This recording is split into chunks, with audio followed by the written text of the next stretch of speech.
The little brass key stopped halfway into the lock, and my daughter looked at me as if I had broken it myself.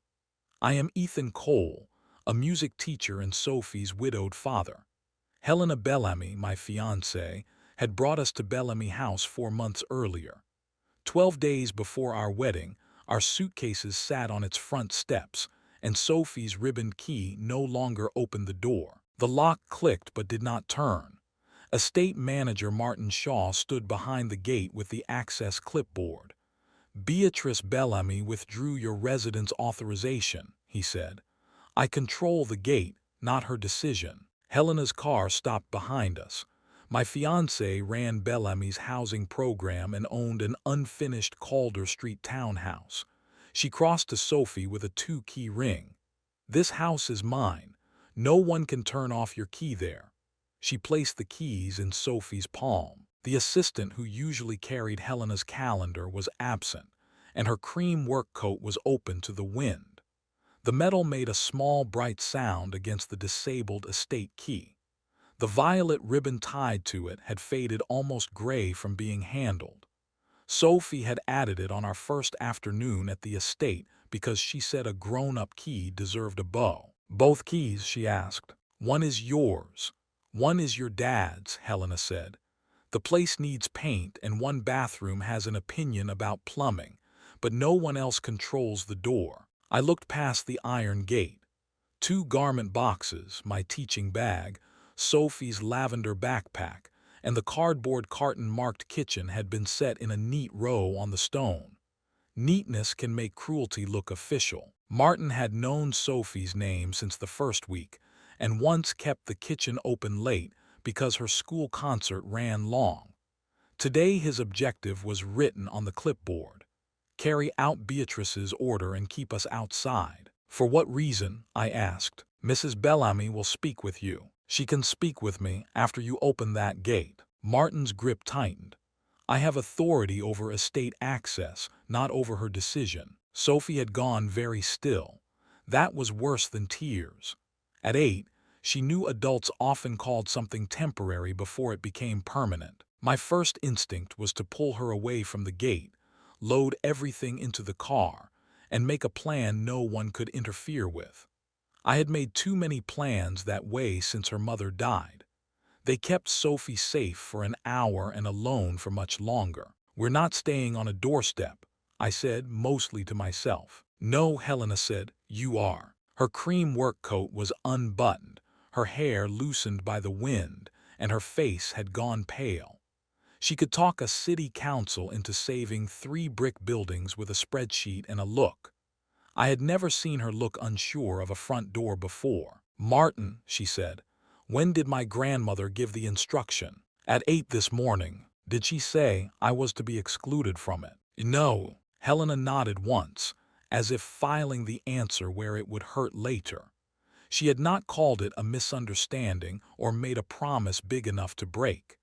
She had given Sophie the one door Beatrice could not control. "You knew about that house?" I asked. "I bought it before I joined the foundation.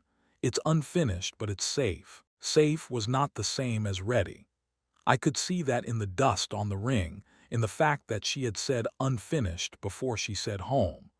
But Sophie closed her fingers around the keys as though they had changed the weather. The front door opened behind Martin. Beatrice Bellamy did not come down the steps. At 78, Helena's grandmother used a silver cane only when it pleased her to make people wait for her. Today, she rested both hands on it and watched us from the doorway. Beatrice was the trustee of the estate and the family foundation's controlling voice. She had paid for the wedding venue, the florist, and a guest list I had tried not to picture too often. Her objective was never hidden from me: preserve what carried the Bellamy name. What she had not said plainly was that Sophie and I were a risk to be managed. "Helena," she called, "your fiancé may collect his things." "He has a name," Helena said, "and your daughter has a father. Neither requires residence in my home." I felt Sophie's hand find mine. "You waited until she came back from school," I said. "That was deliberate." Beatrice's gaze moved to the ribbon key. I waited until the household could proceed without spectacle. You put our belongings in public. I prevented an arrangement from becoming an assumption. Her eyes settled on Helena. If you leave this estate with them, the wedding support ends. Your foundation appointment will be reviewed. The family cannot fund a household whose legal and financial boundaries have been made indistinct. Helena's mouth tightened. Sophie is not an indistinct boundary. She is a child whose future deserves clarity. The sentence might have sounded reasonable if it had not arrived with our clothes on the pavement. Beatrice believed bloodline property could be pulled into custody disputes, inheritance claims, and messy future obligations. That concern was real. Using it to erase an 8-year-old from a doorway was a choice. Helena stepped closer to me. Then review my appointment, cancel the flowers, we are leaving. Beatrice's face changed only at the edges. Do not confuse an impulsive gesture with independence. Neither did I. I looked at the 2 townhouse keys in Sophie's fist, then at the boxes that had to fit somewhere before dark. We'll go, I told Helena, but a key is not a home. She met my eyes. I know, and you don't get to hand my daughter Hope in front of that gate, unless we can make it hold. The hurt on Helena's face was quick and deserved. She nodded toward the car. Then let's find out what it takes. Before we loaded the car, I asked Martin one question. Did Helena know this was happening today? No, he said. She was in a foundation meeting. Mrs. Bellamy asked that it remain undisturbed. That mattered. Helena had known her grandmother opposed us. She had not arranged a public rescue for an audience. It did not absolve the letters, but it changed the shape of my anger. Martin then offered a practical thing. The estate would forward our mail for 30 days. I accepted the address card because Sophie needed her library notices, not because I accepted the eviction. Helena knelt by the boxes and made a list of what had to travel first. Sophie's asthma kit, school uniform, toothbrush, my work clothes, the kettle. The rest can wait until tomorrow, she said. She was not trying to make the moment beautiful. She was trying to make it survivable. Sophie listened, then placed her dinosaur pencil case on top of the first box and announced that it was essential equipment. For the first time since the key failed, Helena laughed. Sophie tucked the disabled estate key into her coat pocket and carried the townhouse keys with both hands. As Martin opened the pedestrian gate so we could retrieve our lives, I understood we no longer had to decide whether to leave Bellamy House. We already had. It was whether Helena's brave choice could survive the ordinary work that came after it. Calder Street was 20 minutes from Bellamy House and about a century away in temperature. Helena's townhouse sat between a closed tailor shop and a narrow house with flower boxes. It had a green door, 3 cracked front steps, and windows filmed with construction dust. By the time we got our boxes inside, it was nearly dark. It smells like lumber, Sophie said. That is the complimentary scent of unfinished ambition, Helena said. Sophie considered this. Can ambition make noodles? Only if your father finds the kitchen box. I found it under a roll of contractor paper. The kitchen had 2 cabinets, a working sink, and an electric kettle that looked as if it had been purchased during a power outage. Helena found 3 mismatched bowls. Sophie set them on the floor because the table was still folded against a wall. For 40 minutes, we made a dinner out of instant noodles, apples, and the last packet of ginger biscuits from my teaching bag. It was ridiculous enough that Sophie laughed.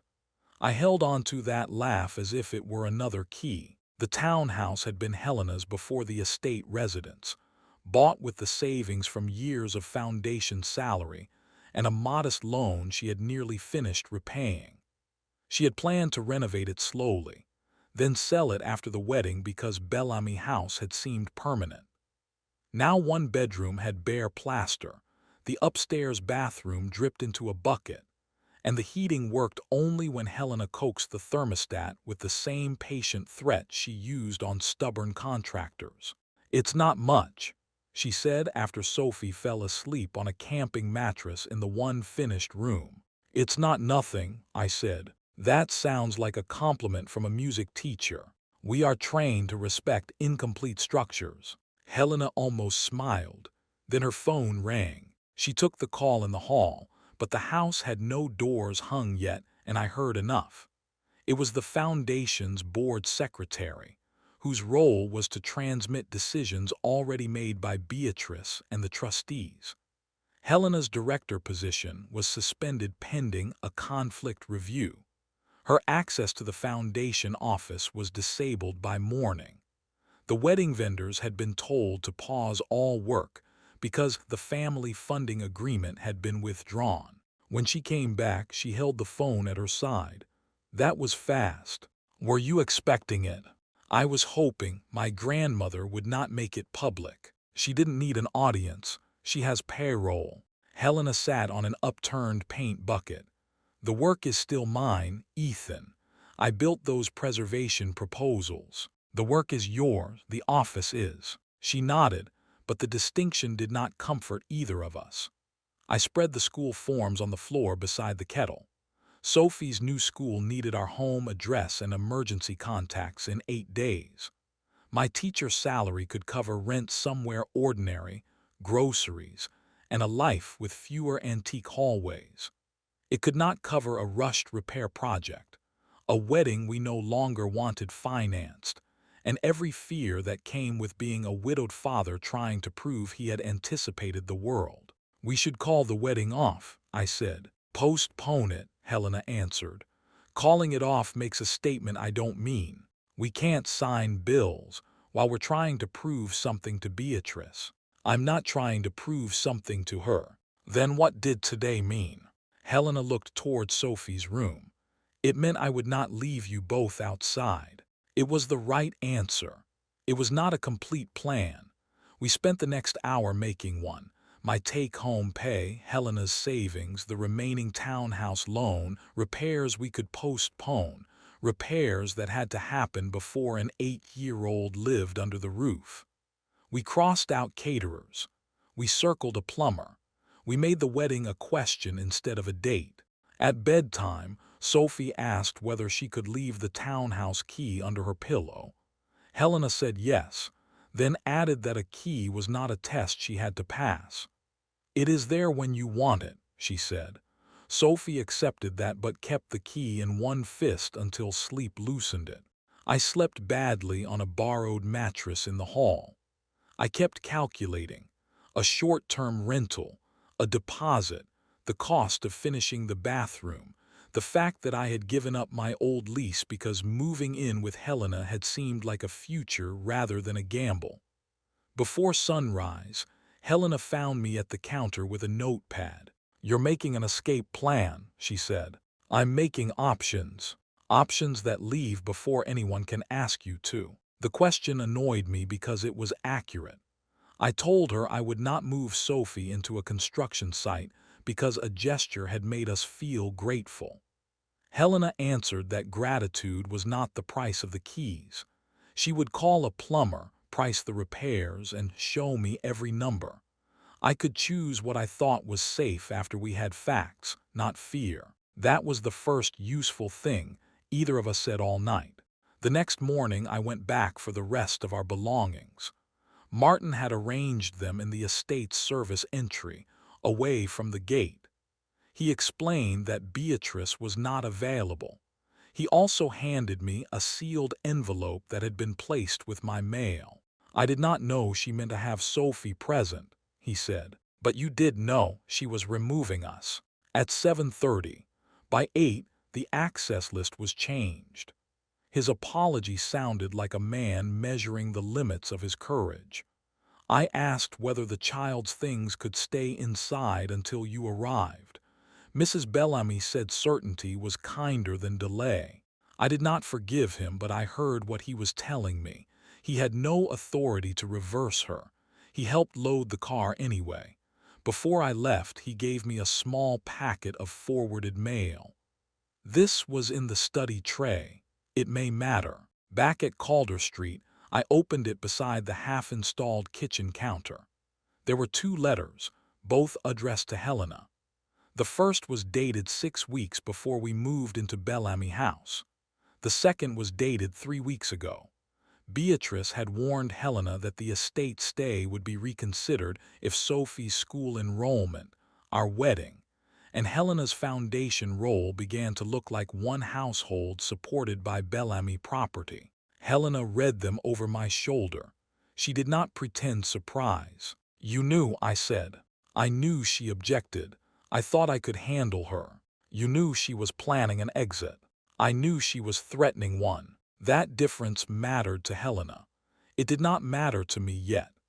I pictured Sophie trying the disabled key while Helena carried warnings in a drawer. Sophie came in from the front steps then, still wearing one of Helena's oversized work gloves. She had been making a pile of fallen leaves beside the curb, apparently deciding a home needed a ceremonial mess before it could improve. She looked from the letters to the keys on the counter. "Can I ask something without getting in trouble?" "Always," I said. She set the glove down carefully. "Did Helena give me those keys because she wanted us here, or because the gate cameras were watching?" Helena's face went white. I had no answer that could protect her from the question or Sophie from its meaning. Repairing a townhouse was no longer the question. Helena had to tell us what she had hidden, and I had to decide whether a rescue that began in public could become trust in private. Helena answered Sophie before I could turn the question into an accusation. "I gave you the keys because I wanted you with me," she said. "I also knew people were watching. Both things can be true, and I should have told your dad that my grandmother was trying to make us leave." Sophie studied her with the solemn attention children reserve for adults who have finally stopped speaking around the truth. "Were you going to tell us?" "I kept thinking I could solve it before it touched you." "That didn't work," Sophie said. "No, it didn't. That was all. No speech about love. No request to be forgiven beside a bucket catching water." Helena's honesty was late, but it arrived without decoration. 2 days after the lockout, she asked Beatrice for a meeting. She told me beforehand exactly what she wanted: a bounded conversation, no argument through staff, no surprise paperwork. Beatrice agreed to meet at the Foundation's old archive room, a public workspace with glass doors and a receptionist nearby. Helena asked me and Sophie not to come. "This is my family pressure," she said. "I need to face it before I ask you to live with its consequences." I wanted to say that consequences were already sitting in our unfinished bathroom. Instead, I nodded. Letting her go alone felt less like trust than refusing to repeat my own flaw. While she was gone, I took Sophie to my classroom. The school was empty for the weekend, and I needed to organize the music folders I had abandoned during the move. Sophie sat at the piano bench drawing floor plans on the back of photocopied scales. "This one has a reading corner," she said, "and the bathroom doesn't leak." An ambitious design. "The toilet is not allowed to have opinions." I laughed, then stopped when I saw she had drawn 3 bedrooms. One was labeled Dad. One was labeled Sophie. The third had no name. "Who gets that room?" I asked. She shrugged. "Maybe visitors." I knew a shield when I saw one. I had taught Sophie how to make them by example. Helena came back after sunset. She stood in the doorway wearing the same dark blue suit she had left in, but the shoulders looked heavier now. She said Beatrice had made an offer, not a threat. Bellamy House could be restored. The wedding funding could be reinstated. Helena could return to her director role after the review. But Ethan and Sophie would have a separate residence until after the marriage, and any future arrangement involving estate property would require written boundaries under Beatrice's supervision. "She says she is protecting everyone," Helena said. She thinks if we have separate addresses, nothing can become confused. Confused for whom? For the trustees, for the lawyers, for the people who would like an explanation of why a child might be treated as family before the legal paperwork says she is. Sophie is not a filing problem. I told her that. And she said family feeling is not a governance structure. The phrase was pure Beatrice, dry, exact, and somehow capable of making love sound irresponsible. Helena explained that she had refused to agree on the spot. She wanted us to decide together. It was what I had asked for, and I hated that she had listened just when I was angry. You knew these were the terms, I said. I knew she wanted separation. I did not know she would use my job and the wedding to force it now. The letters said otherwise. The letters said she would review. I thought I could persuade her. I have been persuading trustees for 10 years. We weren't a project you could keep off a meeting agenda. Helena flinched. No, you were the life I was trying not to lose. Our voices had risen enough that Sophie went quiet in the next room. I stopped. A repeated argument was not a plan. I asked Helena what she would choose if she did not have to protect my opinion of her. I would refuse, she said. But I need you to understand what that costs. I cannot promise I will keep every part of the life I had while I do it. I don't need Bellamy House. You need a home that doesn't make Sophie feel temporary. The offer created a choice I could finally name. If Helena accepted, Sophie and I would have a predictable roof, and Helena would regain the work that gave her purpose. But the price was not merely 2 addresses. It was teaching Sophie that a home could include her only after someone with more power approved the paperwork. If Helena refused, we had the unfinished townhouse, lost income, and a wedding date that now looked like an expensive threat. I asked whether Beatrice had mentioned a legal claim against us. Helena said no. There was no secret deed, no custody case, no trap waiting in a drawer. Beatrice's leverage was exactly what we could see. The estate, the job, the vendors, and Helena's lifelong habit of treating her grandmother's certainty as a weather system. Naming that made the fight smaller and harder. We could not defeat a villain. We had to live without a system that had once made life easy. Sophie came into the kitchen while we spoke. We stopped, but not fast enough. She looked at the returned estate key on the desk, then at the townhouse ring on the hook. "If you have 2 houses, why do you need the keys?" she asked. "Because keys tell people they can come back," Helena said. Sophie considered that answer in silence. I should have understood then that she was deciding whether to make herself easier to leave behind. Later, while Helena called Nora about temporary work and I went downstairs to deal with the dripping pipe, Sophie slipped upstairs. The quiet was ordinary enough that we missed it. That was our mistake. Not a failure to watch her, but a failure to understand what she had heard. I found the violet ribbon later only because I was looking for spare batteries. It had been untied from the estate key and laid carefully beside Helena's notebook. The townhouse ring still hung on its hook. Sophie had not thrown anything away. She was arranging the objects before making a decision we did not yet understand. Helena picked up the ribbon but left it on the desk. "She thinks giving up her place will fix us," she said.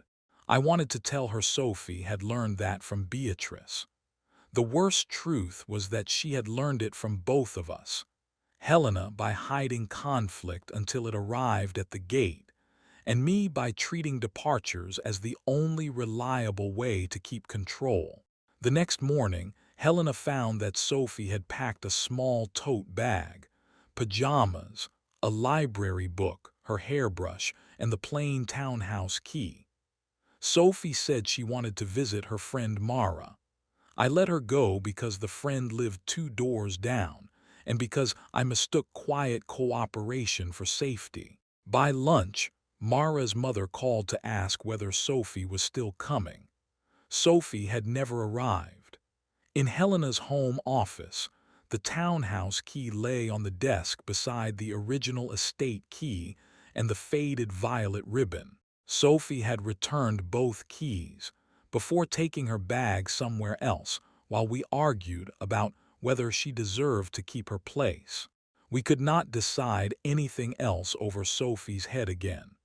We had to find her, ask what she believed she was costing us, and tell the truth before another adult arrangement taught her to leave first. Sophie was not at Mara's house. She was at the small public garden behind the library, sitting beneath the bandstand with her knees tucked to her chest. She had chosen it because it was the place I took her after her mother's funeral, when neither of us could tolerate a room full of kind voices. I wanted to run to her. Instead, I sat on the cold bench opposite her and waited until she looked up. "I gave the key back," she said. "I know. Then Helena can have her job again." "That isn't how it works. Grandma Bellamy said we needed separate houses." I had not called Beatrice Grandma Bellamy. Sophie had made the name herself, a small attempt to fit a person into a family shape. "You heard that meeting." "I heard enough." She picked at the edge of her sleeve. "If I don't have the key, maybe I'm not making it hard." Every sentence landed on a place I had neglected. I had spent years believing a good father prevented Sophie from feeling the sharp parts of adult decisions.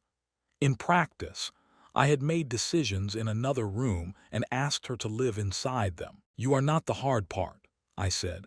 "The hard part is adults using houses to make each other afraid. Are you going to marry Helena?"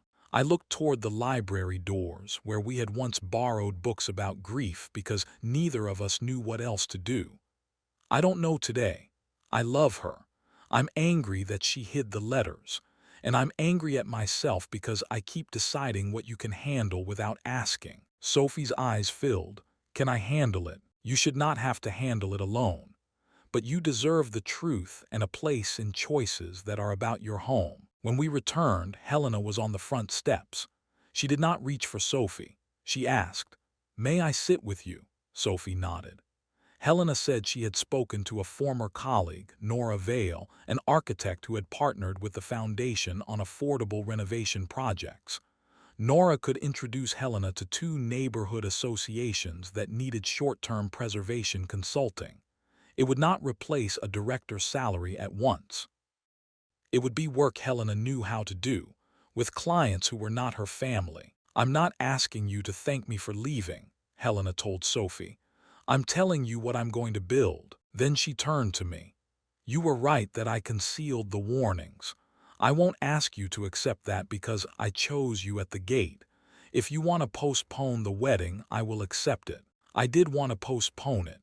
The date had become a rope Beatrice could pull from either end. "We postpone," I said, "not as punishment, because I will not stand in front of people and promise a life we have not learned how to make together." Helena's eyes shone, but she said only, "All right." That evening we made a whiteboard budget on a scrap of drywall. My salary, Helena's savings, the townhouse loan, plumbing, school supplies. We marked the wedding deposits we could recover and the ones we could not. Sophie asked whether she could add her allowance. "No," I said automatically. She looked down. I erased the word no before it had time to harden. "You do not have to pay for a home, but you can choose what matters in it. Like the reading corner, especially the reading corner." Helena made a tiny blueprint from Sophie's piano paper drawing. Her dry humor returned when she labeled the bathroom requirement, "No opinions." Sophie laughed for real this time. We did not return from the garden with an instant peace. Sophie was angry when I told her she could not decide her own absence. I was angry when she said my plans always sounded like orders. Both things were fair enough that I had to sit with them. At the townhouse, I asked her what she needed before we chose a house. She said she needed someone to tell her the truth if the wedding changed, and she wanted to keep going to her same school. Helena wrote both on the whiteboard beneath the budget. Then Sophie added a third item herself: no moving boxes on birthdays. It was oddly specific, and Helena did not ask why. She simply wrote it down. The plumber arrived that afternoon, introduced by name and purpose before he entered. Luis Ortega, licensed contractor, there to inspect the upstairs leak and quote the repair. He told us the problem was old pipework, not structural damage. The cost was unpleasant but manageable if we delayed cosmetic work. Helena asked him questions that made clear she had dealt with buildings, not merely boardrooms. I watched her compare estimates and realized her competence had always existed. The family title had only made it easier for me to overlook. After he left, she showed me the draft consulting proposal Nora had helped her price. It involved surveying 3 small buildings for a neighborhood co-op, then presenting repair priorities to residents. "I will have to earn their trust," Helena said. "You already know how," I said. "I know how to do the work. Trust is the part I have to do differently." So did I. I called my principal and accepted 2 paid music workshops. But I set the final one on a Saturday Sophie had chosen for painting the future reading corner. A home could not be funded by abandoning the people it was meant to hold. That night I told Helena I was sorry for speaking about the wedding as if postponement were something I could impose. She said she needed the pause too, but she wanted it called a decision, not a sentence. We agreed to tell the vendors ourselves and recover only what could be recovered.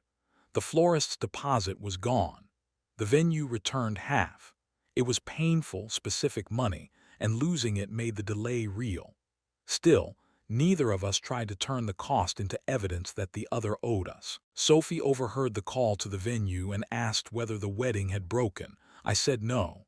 "The plan broke," I told her. "People can make a better one," Helena added, "and if we make another plan, you will hear it from us first." Sophie did not smile, but she nodded. That was trust beginning as a rule we could keep. By Monday, Helena had registered a small consultancy under her own name. Nora had introduced her to a cooperative restoring a row of old apartments, and Helena spent the day reviewing plans at our unstable kitchen counter.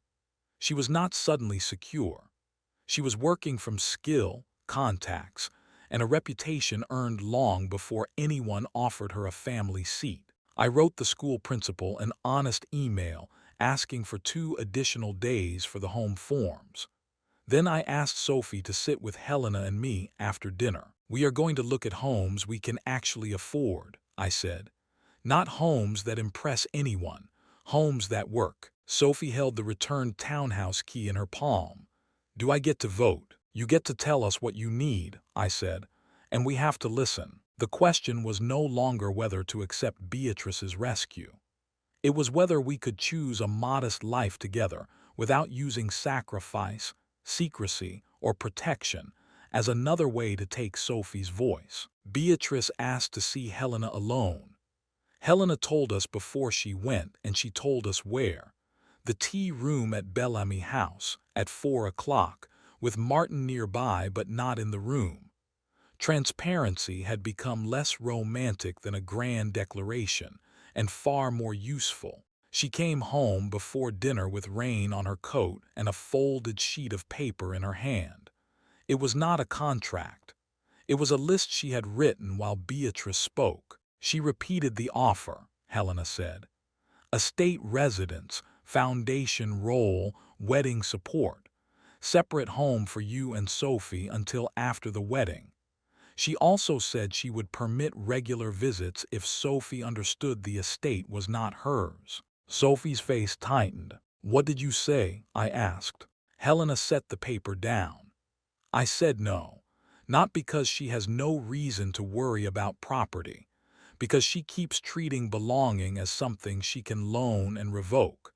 I told her I will speak with her when she can meet us without testing whether Sophie will disappear to make her comfortable." "Did she threaten your work?" "She said the board will confirm my suspension." "And you're all right." "No," Helena said, "but I'm clear." The clarity changed the room. Beatrice still had money and influence, but she no longer had Helena's silence.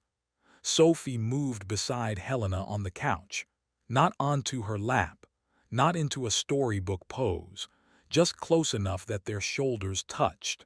I asked Helena what Beatrice had said when she refused. Helena told me her grandmother had not raised her voice. She had said, "You are choosing instability for a child to make a point." Helena answered, "No, I am refusing to make stability depend on whether the child stays inconvenient." It was the closest either woman came to saying what they loved about the other. Both believed responsibility mattered.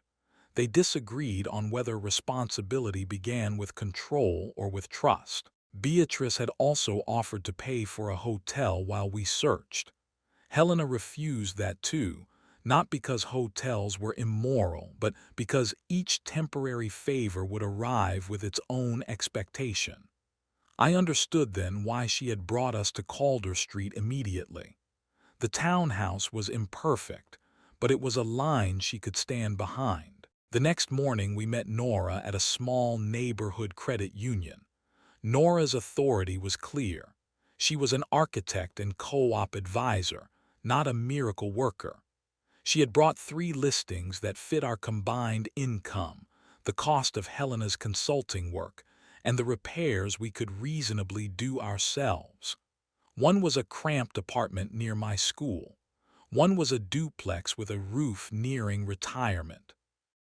The third was a modest brick house on Linden Avenue, 2 bedrooms plus a narrow attic room, close enough for Sophie to walk to the school bus. At the credit union, Nora went through the numbers slowly enough for Sophie to ask questions. The loan officer, Dana Reese, explained that approval depended on documented income, the down payment we could actually show, and an inspection, not on a famous surname. Her authority came from the lending rules, and she made no promises. When Helena mentioned the Bellamy family, Dana stopped her gently. "I need the household applying today," she said. "Not the family people assume will catch it." That was a relief. We were not performing independence for strangers. We were proving we could pay for what we chose. "No one has to decide today," Nora said. "I am here to explain numbers, not choose your family." That sentence made me ashamed of how often I had done the choosing. We toured all 3. Sophie measured closets with her arms. Helena checked windows, foundation lines, and whether a contractor's estimate could be trusted. I listened for street noise because music teachers are cursed with noticing sound. At Linden Avenue, Sophie stood in the little back room and opened the closet door. "This could be the reading corner," she said. "That closet?" I asked. "It has a window. It is very advanced." Helena looked at the cracked paint and smiled. Architecturally daring. The house was not beautiful in the Bellamy sense. Its porch leaned slightly. The kitchen was narrow. Its yard had one stubborn apple tree and a fence that needed work. But the mortgage payment, after our down payment and the small loan we could qualify for, left enough for heating, groceries, school shoes, and a plumber whose opinions we could afford to ignore. The Linden listing disclosed 2 issues from its pre-sale inspection: loose porch boards and a furnace nearing the end of its service life. Neither was hidden. Both changed the offer range and our repair schedule. Helena suggested walking away.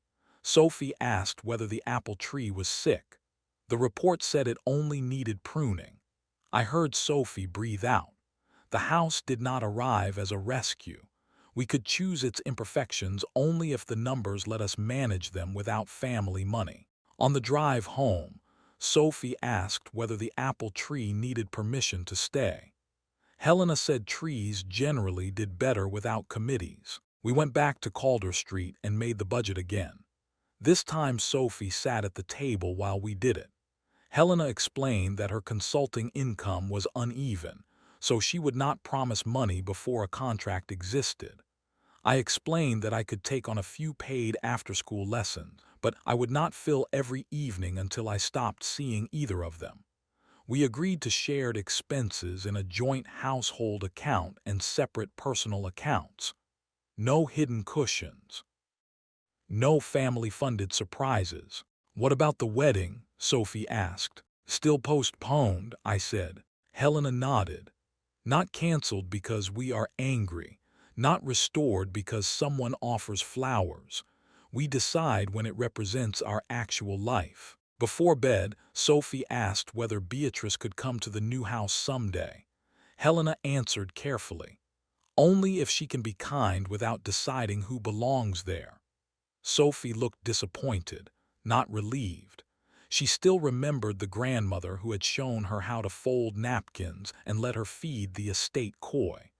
Boundaries did not erase that memory. They made room for it without allowing it to rule the house. I told Sophie she would never be asked to choose sides between adults. You can care about her and still say no to something that hurts you. Sophie practiced the sentence once under her breath. It sounded too grown-up and exactly right. Sophie seemed to accept that. Then she asked to see the Linden house again. On the second visit, she stood on the front step for a long time. She had brought the plain townhouse key in her coat pocket, but she did not take it out. Finally, she said, "I choose this one." My chest tightened with gratitude and fear. "Then we can make an offer." She shook her head. "I don't want the key yet." Helena crouched beside her. "Why not?" "Because I need to know who is coming with me." There was no accusation in her voice. That made it harder. Helena looked at me, and for once neither of us reached for a speech. The choice now belonged to both adults in full view of the child, whose permanence they had been discussing.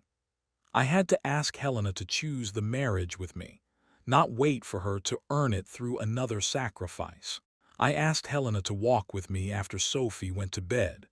We stood under the Calder Street porch light, beside boxes that were finally getting smaller. Across the road, someone had left a bicycle in the rain. It was an ordinary night, which made the question feel more honest. "I have been waiting for you to prove something," I said. "First at the gate, then after the letters, then after you lost your job. I kept thinking if I watched long enough, I could know whether Sophie would be safe." Helena leaned against the porch rail. "That is not unreasonable. It became unfair. You chose us at the gate.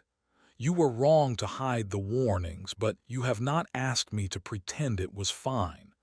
And I have been acting as if protecting Sophie gives me the right to decide when you are allowed inside our future." She was quiet for a moment.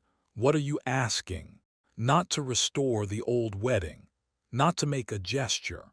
I am asking you to make the marriage decision with me. We can stay postponed until we have the house, the budget, and a life that is ours. But I want that life with you if you still want it with me." Helena looked at the unfinished townhouse behind us. "I do, with one condition." "Name it." "No more protecting Sophie by making her invisible.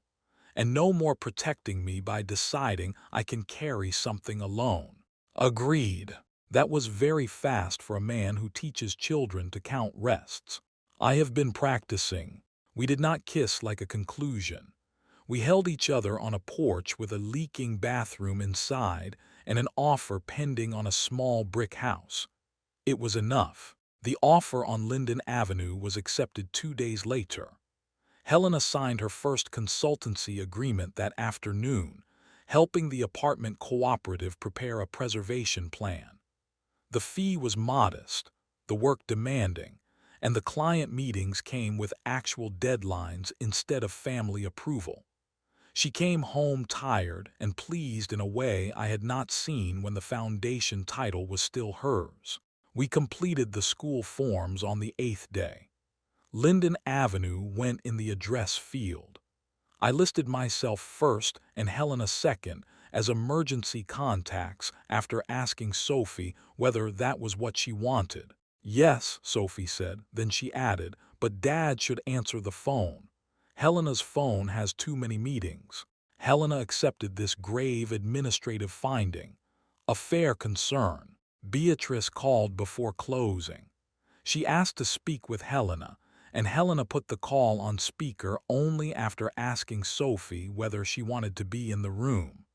Sophie chose to sit on the stairs, where she could leave if she wished. Beatrice's voice was controlled. "I understand you have made a purchase." "We have," Helena said. "I will not interfere with it." "Good. I would like to see Sophie." Helena looked at her. "You may if you can come to our home as a guest. No comments about temporary arrangements. No tests. No using contact as a condition for money, work, or wedding plans." There was a long pause. "You are making rules for your grandmother." "For our household," Helena said. "You taught me rules matter." Beatrice did not apologize. I had stopped expecting apologies to arrive in the right form. She said she would consider the boundary and call Helena directly. It was limited contact, not reconciliation painted gold. For now, it was honest. The next morning we told Sophie together. I did not announce it like a decision already made. "Helena and I want to marry," I said. "We are not setting a new date tonight. We want the house and the ordinary parts of life to feel solid first." Sophie sat with her cereal spoon upright in the bowl. "So she is coming." "If she wants to," I said. Helena reached across the table. "I want to." Sophie nodded, then asked whether the wedding could have cake even if Beatrice did not pay for it. Helena said yes. I said we could bake it badly ourselves if necessary. Sophie said that was not a reassuring plan, which was fair. The house purchase required one more decision before closing. The seller offered us the old dining table for a small additional amount. It was scarred, too large for the kitchen, and exactly the sort of furniture Bellamy House would have replaced without discussion. Sophie ran her fingers over a gouge in the edge and said it looked like a river. We bought it. That night, Helena spread her consultancy invoices across it, and I sorted school documents beside her. The table became the first thing in our new life that held work, homework, bills, and jokes at the same time. Beatrice sent one message after Helena's boundary call. "I will not contest your choice." It was not warmth. It was not permission we needed. Helena read it once and put the phone away. Her independence was not proven by making Beatrice a monster. It was proven by no longer needing Beatrice to agree. Closing day came 3 days before the wedding we had postponed. We were not married. We had no new date. We had a mortgage, a list of repairs, a set of school forms, and an agreement to choose the next promise when it could stand on its own. Martin sent the last estate boxes to the new house without a note.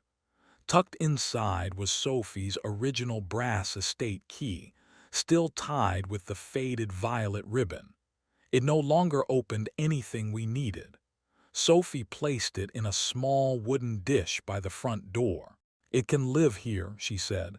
It was trying its best. The locksmith arrived after lunch. His role was simple and his authority smaller than the drama we had attached to keys. He changed the lock and cut copies. I paid him from the household account. Helena chose the deadbolt. Sophie inspected every key as though conducting an orchestra. When the locksmith left, Sophie disappeared into her new room. She came back with a cardboard tag cut from the side of an old moving box. In thick purple marker, she had written one word: "Ours." She had tied the tag to a copied key with a fresh violet ribbon. "This is for Helena," she said. Helena did not take it immediately. She crouched so their eyes were level. "Are you sure?" Sophie looked at me, then back at Helena. "Yes, because you're coming with us." Helena's hand shook when she accepted the key. "Then I'm coming with you."